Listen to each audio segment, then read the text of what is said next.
Assalamualaikum warahmatullahi wabarakatuh. Good morning, good afternoon, and good evening. We are from Group 9, going to explain about BT corn. So this is our team, bias Fajrina Nadhila, Farhana Raushani, and Dyahrosa Nataniayu. The outline of our presentation, the first one is the introduction, and then application, and the third one is method, and the last but not least is the advantage and also disadvantage. First of all, I'm going to explain about the introduction of BT corn. In Indonesia, corn production still has several obstacles, namely the large number of pest attacks, especially on the crops such as the H. amigera pest on the stem, and namely the O. fornacalis pest. However, America already has a solution, namely by creating transgenic corn, or what is often called BT corn. So, BT corn is a transgenic corn plant that has been inserted with Bacillus thuringiensis genes and bacteria using a genetic engineering process, and it's called GMO product. This gene in BT corn has the advantage that can kill Lepidoptera pest larvae, so that corn plants will be resistant to pests.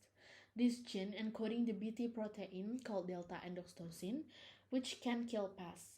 So in this case, Lepidoptera pest larvae can reduce corn yields by around 30%.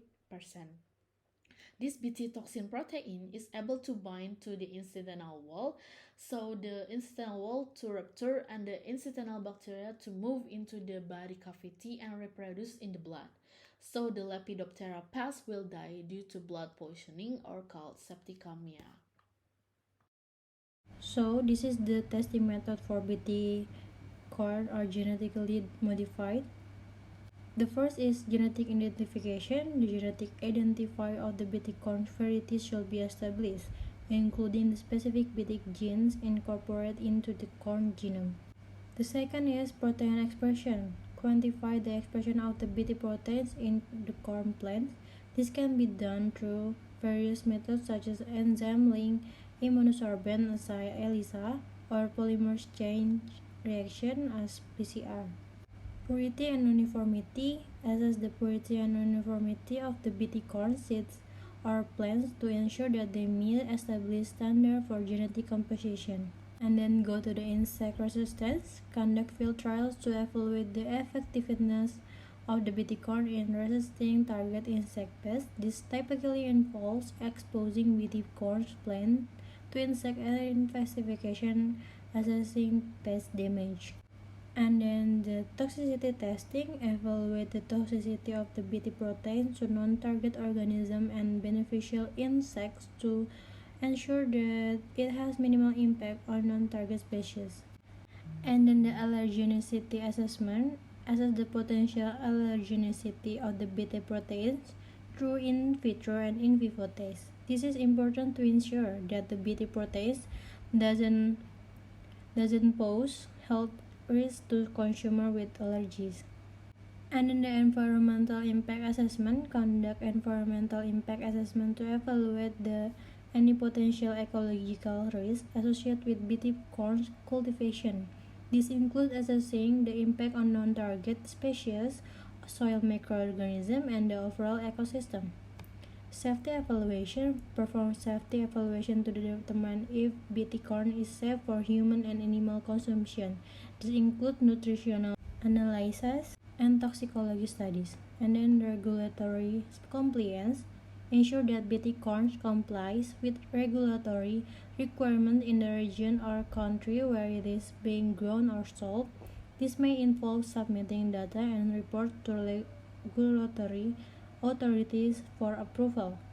And then the last is labeling and traceability. Establish labeling and traceability system to distinguish BT corn from conventional corn to facilitate compliance with labeling regulation and consumer choice. It is important to note that specific methods and requirements for BT corn specification and testing can vary depending on regulatory agency and regional guidelines. Producers of BT corn must adhere to these regulations to ensure that the safety and compliance of their products. The application of BT corn products in Indonesia itself has not yet developed for commercialization. However, BT corn has positive impacts on the international agricultural scale, especially in United States. BT corn can reduce damage caused by insect pests, resulting in better quality corn harvest. Healthier corn plants, less affected by pest infestation, can have higher nutritional content. While growing BT corn can yield larger harvests, increasing the availability of corn as an important source of carbohydrates in human diet. So the next is BT corn uptake and insecticide use in United States cornfields. This is the timeline of the introduction of BT corn into cornfields and the concurrent reduction of insecticide usage in these fields.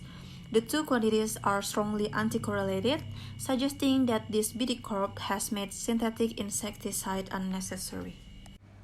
So this is the advantage of the BT corn. The first is increased yield. By reducing losses due to insect damage, BT corn can lead to increased crop yields and higher profit for farmers.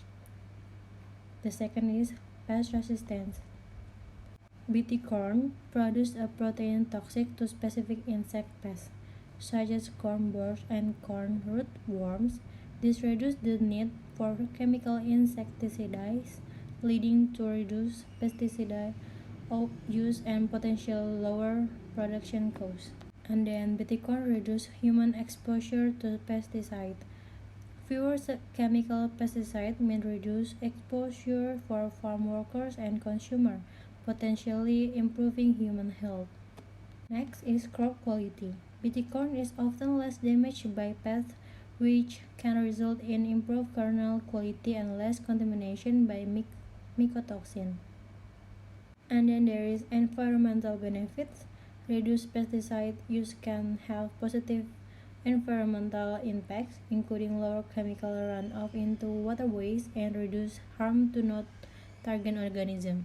The last advantage is conservation of beneficial insects. BT corn target specific space, allowing beneficial insects like ladybugs and bees to thrive, promoting natural pest control. So this is the disadvantage of BT corn. There is a resistance development. Over time, insect pests can develop resistance to the BT protein, rendering it less effective. To combat resistance, farmers may need use additional pest management strategies. And then there is non-target effects. While BT proteins are generally safe for humans and most non-target organisms, there are concerns about potential impact on non-target insects like monarchs, butterflies, and other wildlife. And then the monoculture, the widespread adoption of BT corn can lead to monoculture farming practice, which can reduce biodiversity and increase the risk of crops, disease, and pest outbreaks. So there is a seed cost. BT corn seeds are often more expensive than non-BT variety, which can increase input costs for farmers. And the regulatory challenge, the approval and regulatory of genetically modified crops can be complex and vary from country to country. This can create trade barriers and regulatory challenges for farmers and seed companies.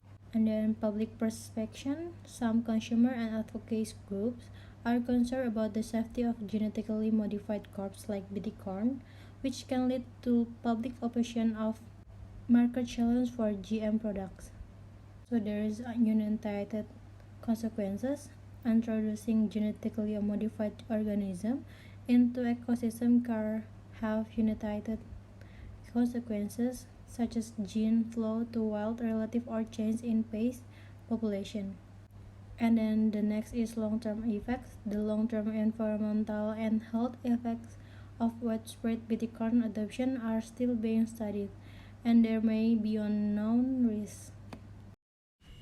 The result is the specification and testing methods for BT corn, a genetically modified crop designed to resist certain insect pests, are critical components of regulatory oversight and safety assurance in agriculture.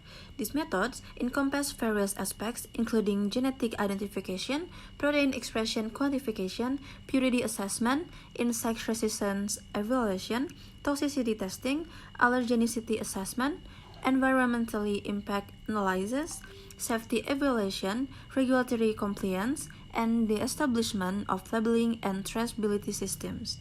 BT corn, or genetically modified corn engineered to produce a pest-resistant protein derived from Bacillus thuringiensis or BT, offers numerous benefits in agriculture. However, in Indonesia, its adoption has been limited due to the stringent regulation and environmental concerns. In contrast, BT corn has experienced rapid growth in countries like the United States, where it has become a staple in commercial agriculture. The stark difference in adoption reflects the complex interplay between regulatory frameworks, environmental considerations, and economic factors that influence the agricultural landscape in different regions around the world.